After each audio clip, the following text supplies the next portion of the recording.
Okay, moving on to our next game. Oh, this is a big one. Okay, this is Monaco GP, and this was released sometime in 1979. I wasn't able to completely confirm it, but this is one of the biggest releases by Sega and one of the first releases. We've only seen, I would say, a handful of Sega games, and most of them have been clones of Space Invaders. Trying to get credit for that. So let's take a look at the artwork for Monaco GP. This is the Japanese advertisement flyer. That actually, the woman doesn't look Japanese. I wonder if they're trying to appeal to American audiences. Right? I was going to say that she doesn't look very Japanese to me. But they are making it like a car ad, you know, getting the women by the car, like, hey, you want to buy this game? Uh-huh. All right, so this is controls. Monaco GP includes the wheel, stick shift lever, increase the RPM. Okay, so it has a shifter, which is kind of cool. And if you look at the different arcade cabinet types, this is one of the first games we've seen that has the sit down and you're driving the car in the arcade. Everything else we've seen has been the upright cabinets or the cocktail cabinets they had in bars. Right? I'm surprised that it doesn't have the weight for... Oh, wait, no, it does have the weight. 330 pounds for the car, for the sit-down one. Holy crap. Whoa. Oh, and there it is. There's the example of the arcade cabinet. Man, and now think of it as an arcade experience. So it's not just you're playing a game, you're like in the game, man. It's we have to talk like it's the 70s while we can before it gets to the 80s. Right, man? Yeah, man. Totally. Oh, wait, no, that's 90s. Crap. Man, brush up. Just pretend you're really, really high, and then you sound like you're in the 70s. Oh, dude. There you go. You. Yeah. Yeah, right, there's our control panel. Oh, it looks like the shifter is just low gear and high gear. Okay, that's all it is. And then the wheel. I don't think it has force feedback. This is way too early for that. It's just the novelty of being able to sit down and play a game in a cabinet. It's awesome. All right, there's even the display of while you're playing, and you can see here it's not lit up, but it would have the digital display on the system. So this is two things happening. You got the PCB or the circuit board that allows you to play the game, and then the arcade system itself has digital displays that are separate. Man, the operator has a lot to work with on this. And there's an example of the screenshot, and I only got one screenshot of this because if we get anything from the manual. So here's our Monaco GP, and you can see this manual's Sega Gremlin, because Gremlin is someone who distributed in other places of the world. Sega, though, is the star. They're the ones that developed and released it in Japan. And here we go. Here's the description. Player goes into extended play when they reach a score of 2,000 points. Okay, so you get to play longer. It looks like it's a timed race game. You know, if you keep to the checkpoints, then you can keep playing. And then it displays the top 5 scores on the front display panel. Driving the car using the steering wheel and accelerator pedal. Avoid collisions with computer cars. Okay, wait. So we read the manual just to get an idea of what the game is.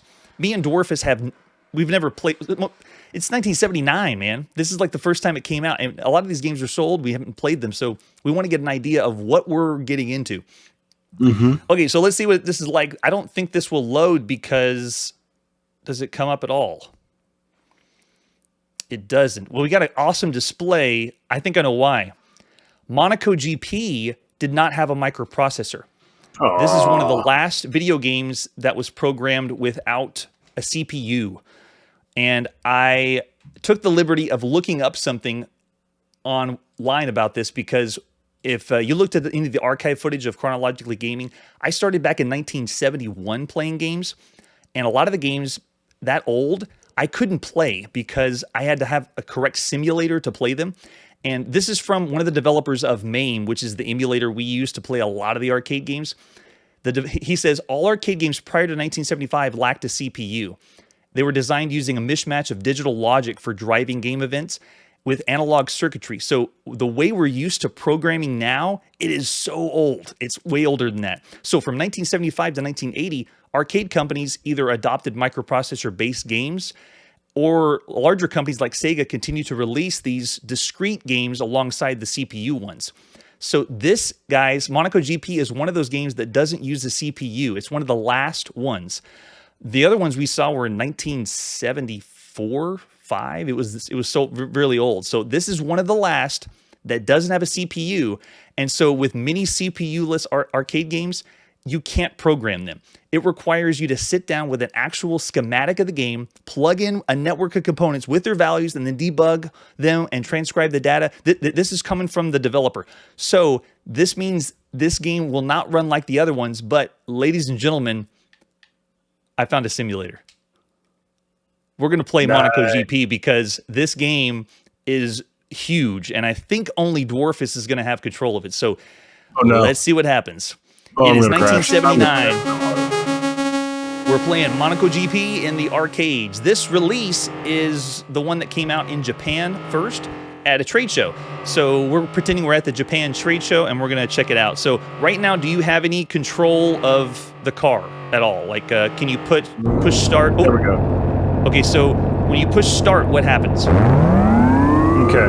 Oh, it boots up. Now you should move the left joystick, and that'll be your wheel. Like, can you slide the car out to the left? No. Let's see here. If the left joystick doesn't work, try pushing the right button and see if the right button does anything. Anything? Nothing. Okay, hold on. We have a fix. Give me a sec. Okay. We're gonna have to go into the funny business. There we go. That's what we want.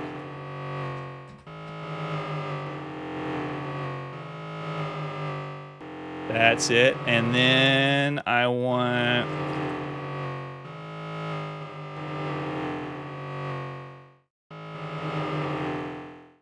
Chiptune, I do agree. Now we're ready. Okay. Chiptune Chronicle says, even though it does use a microprocessor, it looks advanced for its time, and yes, this is insane crazy. All right, try the left joystick to move. Nothing with the left joystick. Oh, okay. Controls are backwards. Oh, they are? Hold on, wait. If they are. Hold on, if they're backwards, hold on. I think I know why. Okay.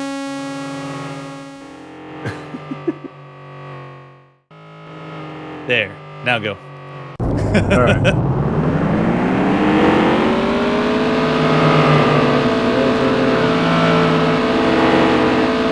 Anything with the left joystick? Okay, here we go. All right. Okay. Wow. You know, typically on these kind of games, it's not too terribly difficult, but it's okay, now we're on ice. This is fantastic. Yes, I got this. Okay. Oh, crap. Yeah, right, this is actually pretty cool. This is It's amazing that this would have been you sit down it like in an actual car and play. And we have all the dials and displays, and I think you're on low gear. Try one of the buttons, see if you can get to high gear. There we go. Okay. Wow. No. He went to high gear, and now they switched. Now they switched the game out. Low gear for this. Oh, you! They are demolishing Dwarfus. I can't believe we got this to run because it is technically not using the same arcade system. It's a total simulator meant to act exactly like it would have been released in Japan in 1979. Okay, so when you're in high gear and you get behind people, you got to be careful because what you throw into high gear, it's just full blown. And unknown, no bullying. That is freaking awesome. Okay, good to move on? Yeah. All right, so as always, my guest, you get to rate every game. So for Monaco GP, what would you give that one? I would give that a solid 4.5. Solid 4.5. I would give that a solid 4.5. I guess if you're sitting down inside of it and everything like that, I would probably give it a 5. Let's pretend that. Pretend that if you were there at the time in Japan for the release at a trade show playing this game, because this is the one we're playing. The worldwide release was next year, so we're actually playing the first time anyone would have seen it. Okay. Yeah, so we're at a trade show. So yeah, I would actually give it 5 stars because that is insane because of all the technicalities that would have to go into making something like this. That is totally insane. Yeah, awesome. Tunnel gimmick. Yeah, I agree, Chronicle. All right, cool. That is 5 stars for Monaco GP.